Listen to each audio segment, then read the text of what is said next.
Hello students, आज हम gaseous state का नेक्स्ट लेक्चर स्टार्ट करते हैं। आज का टॉपिक है कोलिजन नंबर अर्थात संघट्ट संख्या एवं उसके बाद हम पढ़ेंगे मीन फ्री पाथ अर्थात मुक्त माध्य पथ या माध्य मुक्त पथ। आइए सर्वप्रथम हम पढ़ते हैं कोलिजन नंबर। कोलिजन नंबर अर्थात संघटन संख्या या नंबर ऑफ कोलिजन टक्करों की संख्या हम किस प्रकार से डिटरमिन करते हैं।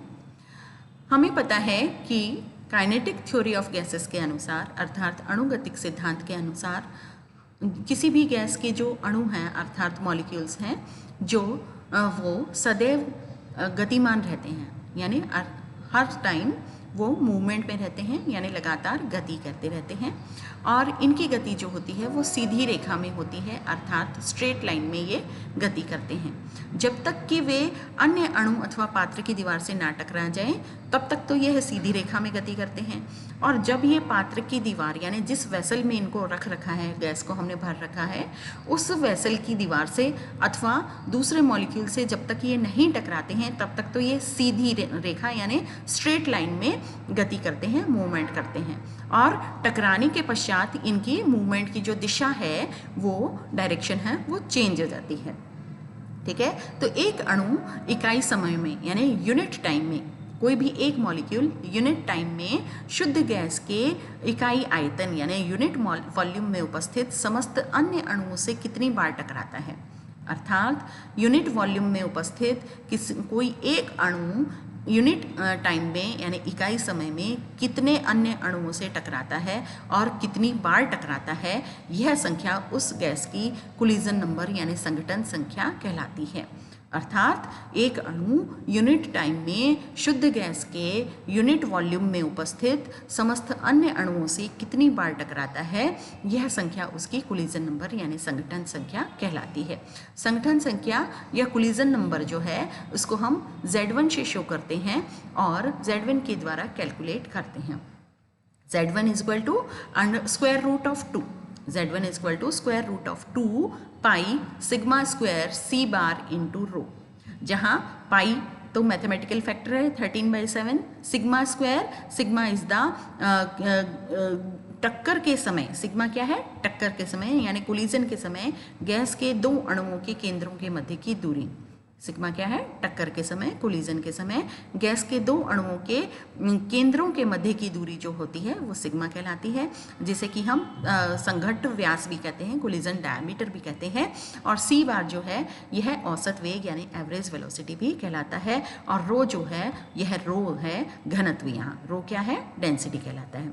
अतः Z1 collision number is equal to square root of 2 pi sigma square C bar rho, इसके द्वारा हम इसे व्यक्त करते हैं।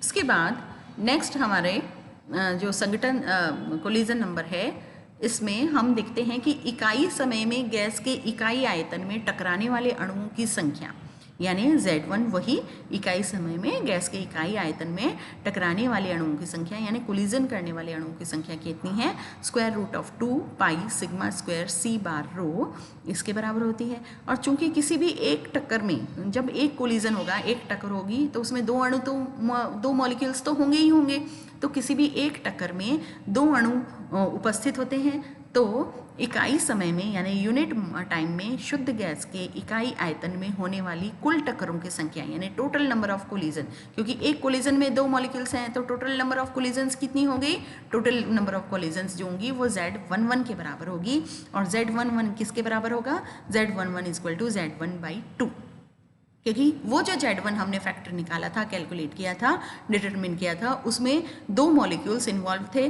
और दो मॉलिक्यूल्स इन्वॉल्व होने के कारण अब हमें चूंकि कोलिजन नंबर केवल एक मॉलिक्यूल की कुल टक्करों की संख्या निकालनी है, कुल कोलिजन नंबर निकालना है, तो कुल कोलिजन नंबर को ज्ञात करने के लिए, डिटरमिन करने के लिए हम क्या करेंगे, इसे Z1 को 2 से डिवाइड कर देंगे।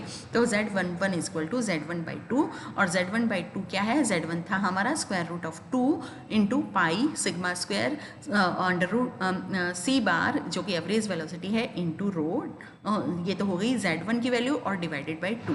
तो इस प्रकार से हमने सिंगल मॉलिक्यूल्स के नंबर ऑफ कोलिजन्स की उसकी कितनी टक्करों की संख्या होती है उसको हम कैलकुलेट कर लेते हैं।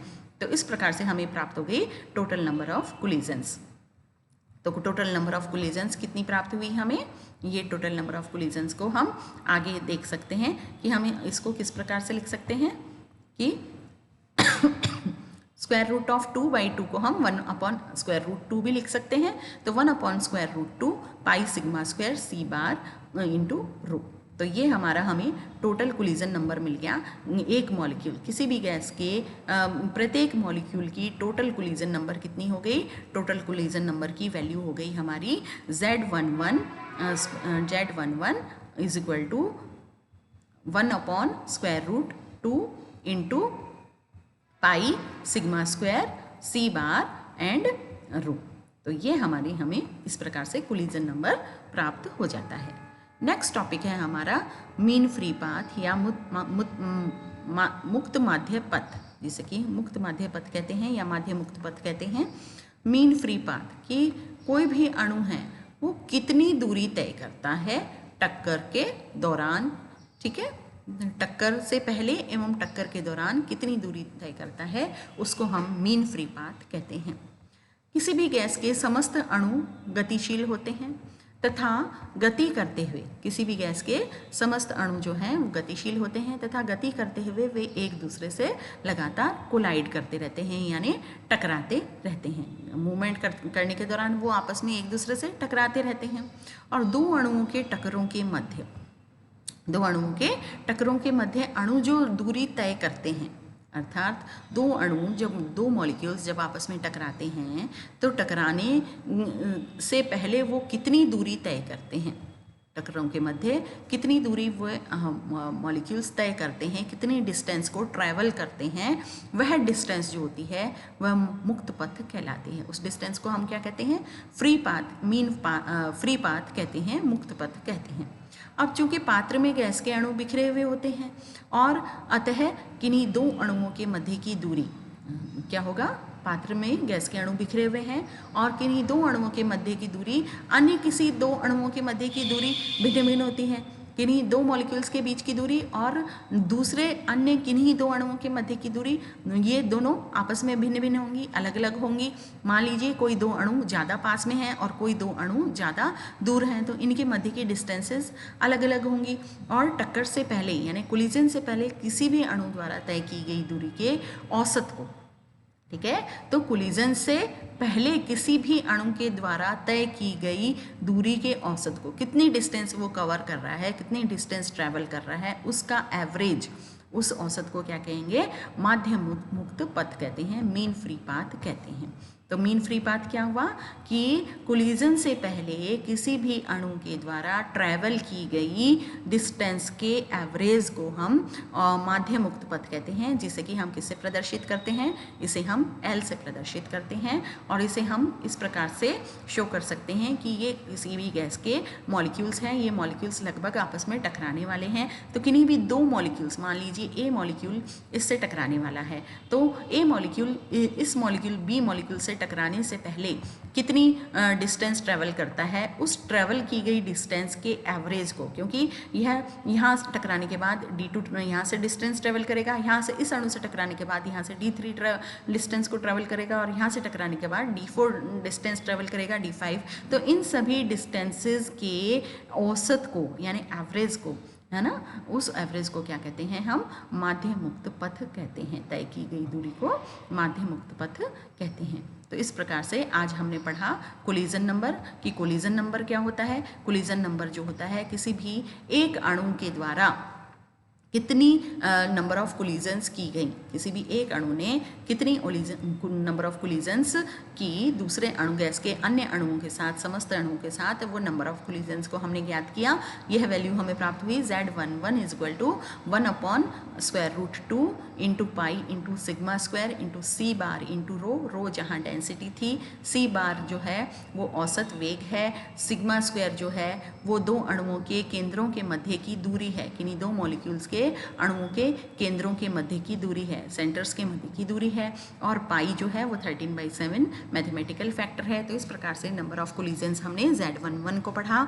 इसके बाद हमने पढ़ा मीन फ्री पाथ कि मीन फ्री पाथ क्या होता है, किसी भी एक मॉलिक्यूल के द्वारा कोलिजन से पहले ट्रैवल की गई डिस्टेंस का जो एवरेज होता है, क्योंकि ट्रैवल की गई डिस्टेंसेस अलग अलग मॉलिक्यूल्स में अलग अलग होती हैं, तो उसका हमने एवरेज निकाल लिया कि नहीं दो मॉलिक्यूल्स के मध्य की डिस्टेंस अलग होगी कि नहीं दो अलग दूसरे मॉलिक्यूल्स के मध्य की डिस्टेंस अलग होगी। तब हमने सोचा कि हम इसका एवरेज ले लेते हैं।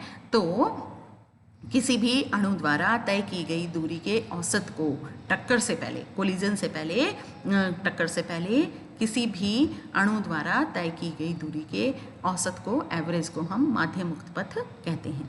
तो इस प्रकार से हमारा आज का लेक्चर यहीं समाप्त होता है। धन्यवाद।